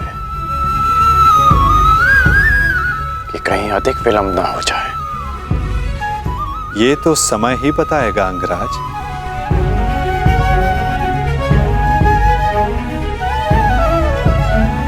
अच्छा वासुदेव, शाम कैसा है? वो आपके साथ नहीं आया? वो अच्छा है अंगराज। उसका यहां आने का मन नहीं था, इसलिए साथ नहीं आया। परंतु मन की गति बड़ी चंचल होती है अंगराज। क्या पता कब बदल जाए। वासुदेव, क्षमा कीजिएगा, परंतु मेरे पूछने का एक और तात्पर्य है। आपका आपके पुत्र से संबंध कैसा है? मैंने कहा ना अंगराज, पिता पुत्र का संबंध बड़ा विचित्र होता है। मेरी दशा तुमसे भिन्न नहीं है और मैं भी प्रारब्ध नहीं बदल सकता।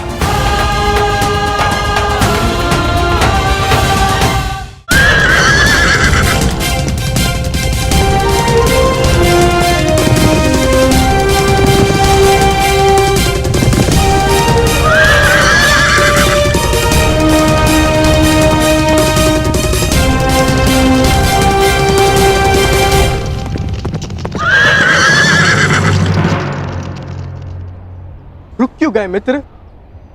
अभी विराटनगर दूर है। परंतु मेरा साथ यहीं तक था मित्र सांब। अर्थात तुम चाहते हो कि मैं वहां अकेले सबके समक्ष प्रस्तुत हूं? नहीं मित्र, तुम मेरा साथ नहीं छोड़ सकते। मैं तुम्हारा साथ नहीं छोड़ रहा हूं मित्र, मैं यहीं तुम्हारी प्रतीक्षा करूंगा। परंतु ऐसा क्यों? जब तुम यहाँ तक आ ही गए हो तो मेरे साथ क्यों नहीं चल सकते? क्या बात है मित्र? क्योंकि आने वाले पल तुम्हारे प्रेम लक्ष्मणा से तुम्हारे मिलन के सुखद पल हैं मित्र। मैं उसे बिगाड़ना नहीं चाहता। परंतु ऐसा क्यों होगा? तुम भला कोई बाधा क्यों डालोगे? क्योंकि कौरव वहां आए तो मेरे पिता भी अवश्य आए होंगे। मेरे पिता भी वहां है, हमें उन्हें अनदेखा करना है। कुछ बातें अनदेखी नहीं की जा सकती मित्र। मैं उनसे अंतिम भेंट करके आया हूं। यदि अब भेंट होगी तो विध्वंस होगा और मैं ये नहीं चाहता। ऐसा नहीं है वृषसेन। ऐसा ही है मित्र। अब यहां से तुम्हें अकेले ही जाना होगा। परंतु विश्वास करो, यदि कुछ भी अशुभ होता है तो पीछे पलट कर देखना, मुझे समक्ष पाओगे। जाओ सांब, लक्ष्मणा तुम्हारी प्रतीक्षा कर रही है। और हाँ, शांत रहना मित्र। स्वयं किसी संकट को आमंत्रण मत दे देना। प्रयास करना कोई समस्या उत्पन्न ना हो जाए। मैं समस्या उत्पन्न करने नहीं मित्र, समस्या का अंत करने जा रहा हूँ और एक नए जीवन का प्रारंभ।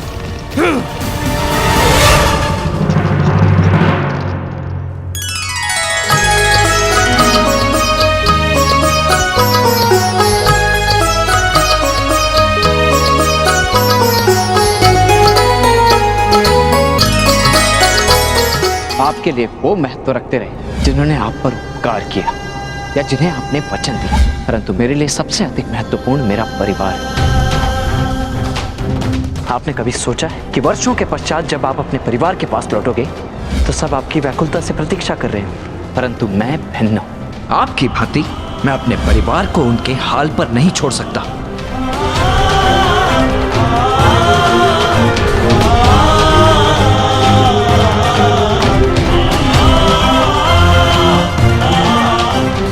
ईश्वर से प्रार्थना है कि अब जब कभी भी हम एक दूसरे के सामने आए तो एक दूसरे के विपक्ष में ना हो, कि यदि ऐसा हुआ तो हम दोनों में से कोई एक ही जीवित बचेगा।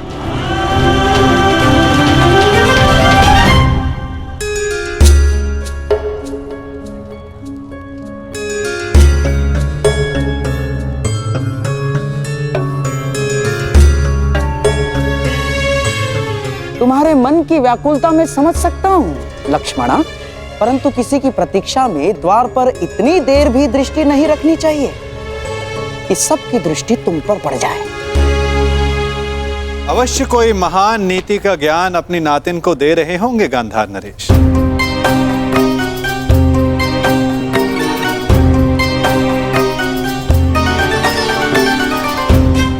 प्रणिपात। तुम्हारी मनोकामना पूर्ण हो पुत्री। प्रणिपात करने का एक लाभ ये होता है कि आशीर्वाद स्वतः मिल जाता है ना गांधार नरेश? वैसे ये बताइए, आपको उत्सव का प्रबंध कैसा लगा? अति उत्तम वासुदेव, आप ही की कृपा है बस। मेरी कृपा? उत्सव विराट राज का है, और आप प्रशंसा मेरी कर रहे हैं। और किसकी करूं वासुदेव? आप जहां जाते हैं वहां सब कुछ आप ही के मन से तो चलता है। भिक्षुक पांडवों को ऐसा राज संबंध दिलाना, हारे हुए योद्धाओं को फिर से स्फूर्ति दिलाना, ये आपके अतिरिक्त कौन संभव कर सकता है वासुदेव? भला आप ही बताइए, कौन सोच सकता है कि जो कौरव विराटनगर की ईंट से ईंट बजा देने का स्वप्न लिए बैठे थे, वो विराटनगर का आतिथ्य स्वीकार करेंगे? ये योजना बना पाना, उसे सफल करना आप ही के तो बस में है वासुदेव। इसीलिए आप प्रशंसा के पात्र हैं।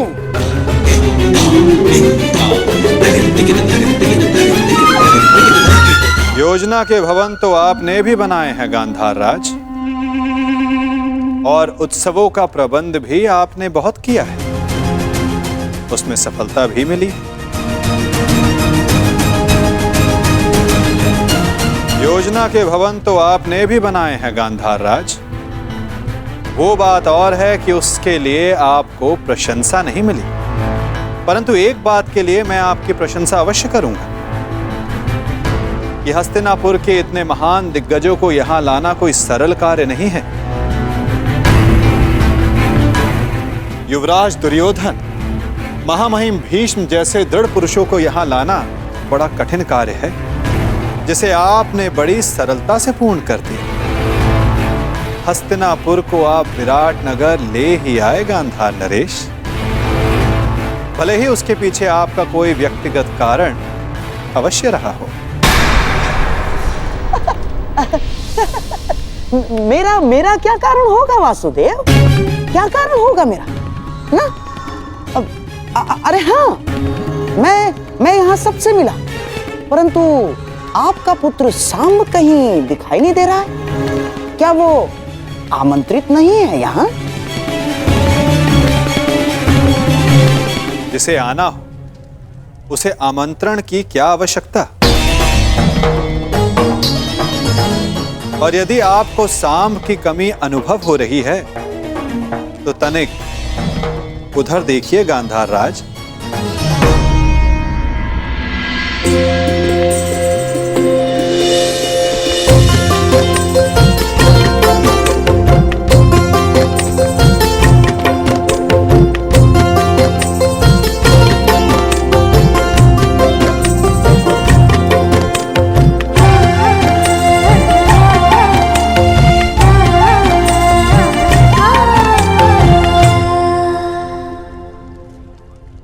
जिसके लिए आप बड़ी व्याकुलता से पूछ रहे थे, या ये कहूं बड़ी व्याकुलता से प्रतीक्षा कर रहे थे। प्रतीक्षा तो करूंगा ना वासुदेव।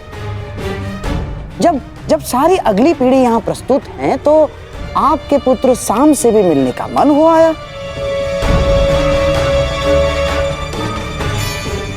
और विराटनगर के लिए हस्तिनापुर से जो भेंट आई है उसका आनंद अधिक लोग उठा सके उतना अच्छा है? और आशा है कि मेरी भेंट सबको आनंदित ही करेगी वासुदेव।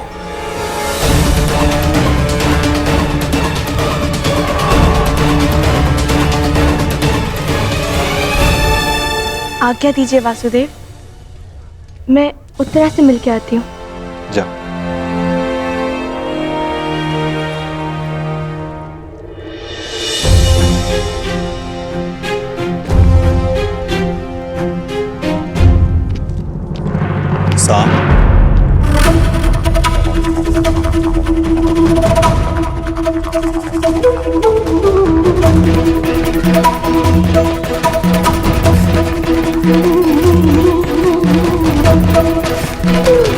तुम वहां जहां मैं हूं?